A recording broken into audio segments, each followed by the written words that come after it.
Welcome to Designing Spaces, Think Green, a special edition of the show that's all about you, your space, your home, and your surroundings. I'm Ted Brunson. Well, home and surroundings, of course, the environment. And today, all of us are becoming increasingly aware of the effect we have on the environment. Now, in today's show, we have a great lineup of topics that are going to help you and your family live a more eco-friendly lifestyle. So let's get started right now and think green.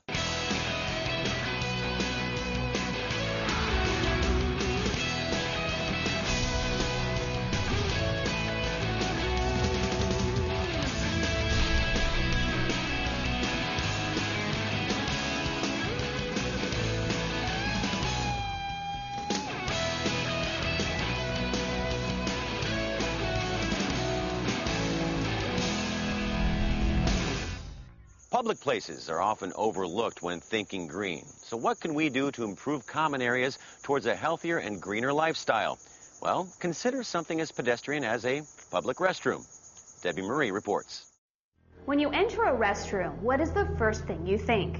While studies have shown men and women have different emotional reactions to using a restroom, a few things often come to mind: cleanliness and hygiene. Often, it is not up to personal standards, so the emotional experience and functional experience may not be the same. What can be done in a public restroom to improve conditions? Joining us today is Ian West from SCA Tissue North America. Ian, welcome to Think Green. Thanks, Deb. Let me ask you, the people that design public restrooms, whether it's in restaurants, stores, office complexes, what do you think is their main focus? They focus very much on the functional side, meeting code, meeting regulations. And of course, they're focusing on taking care of their clients' needs in terms of look, decor, and of course, budget. Now, what do you think most users are focusing on when they come into a public restroom? Using the washroom is really a total sensory experience. What you see, what you smell, what you hear, what you touch. And what they really want as they emerge is a healthy, hygienic washroom experience. Do you think that men and women think differently when using a public restroom? Oh, absolutely, absolutely. The needs for men's and women's washrooms are totally different. Women use the washroom for social, physical, psychological needs. Use it for makeup, but ladies who travel often use the stalls as a changing room. There are major issues for mothers with children in washrooms. There is hardly enough space in the stall for them alone, never mind put a child in there. They feel totally frustrated. They feel angry at the owners of buildings because they are not taking their needs into account. We always hear how important it is to wash our hands. It's absolutely crucial. The Centers for Disease Control says that washing your hands is the #1 means that you can prevent the spread of infection. 1/3 of men that leave a public washroom did not wash their hands. Now you might say, so what? But let me ask you a question. Have you ever had the 24-hour stomach flu? Yeah, I think we all have. Well, no, you haven't. You haven't. What you've had is food poisoning, pure and simple. There is no such thing. There is no such disease as the 24-hour stomach flu. You had food poisoning, quite likely caused by somebody somewhere not washing their hands. It really is true to say, hand washing saves lives. In this day of age, we're all looking for a way to make everything green. Do you think that applies to public restrooms too? Oh, absolutely. And in fact, we talked about women in the washroom. They're very attuned to the green movement, and they really want to do the right thing and be environmentally responsible. So when we're talking about green, I would think using the air dryer in the bathroom is a great way to think green. Absolutely not. Absolutely not. Let me explain. First of all, you have to understand the role of drying in the hand hygiene process. It does two things.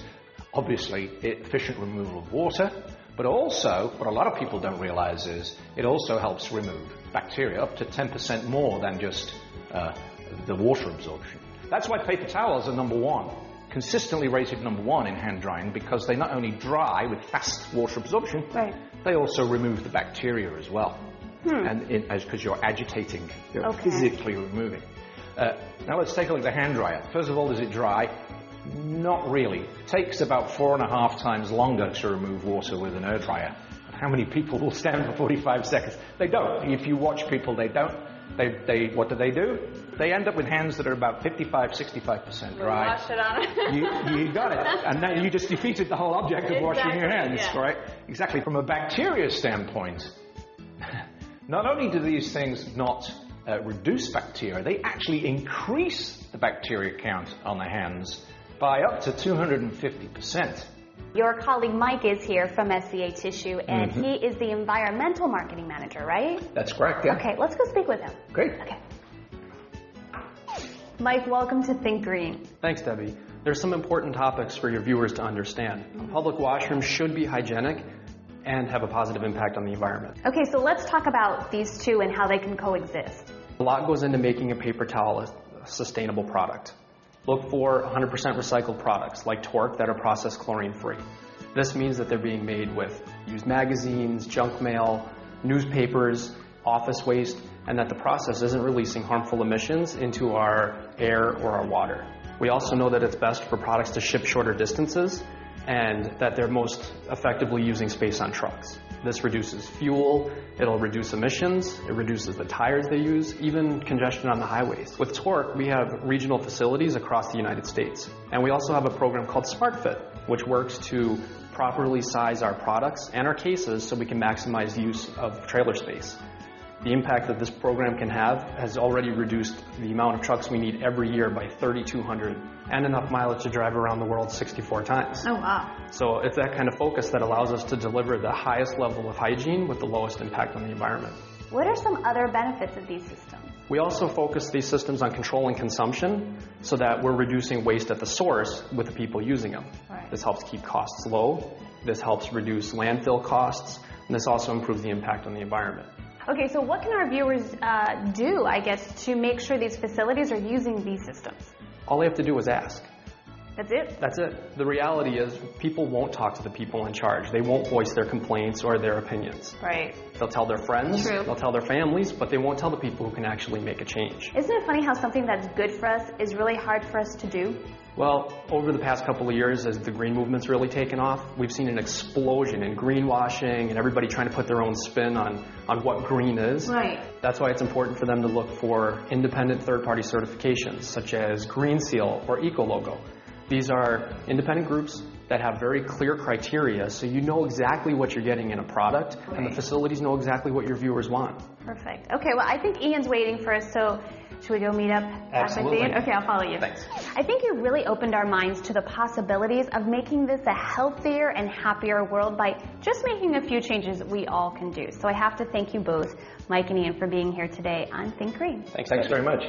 Now, for more information about anything you've seen here today, you can visit their website at torqueusa.com, or you can visit our website at designingspaces.tv. What will we leave behind for future generations to come? Will it be the gift of preservation or the debt of the careless destruction of our planet's ecosystems? Together, let's make the right decision and move towards a healthier world. For Designing Spaces, Think Green, I'm Ted Brunson. You can visit these websites to learn more about the participants on this edition of Designing Spaces.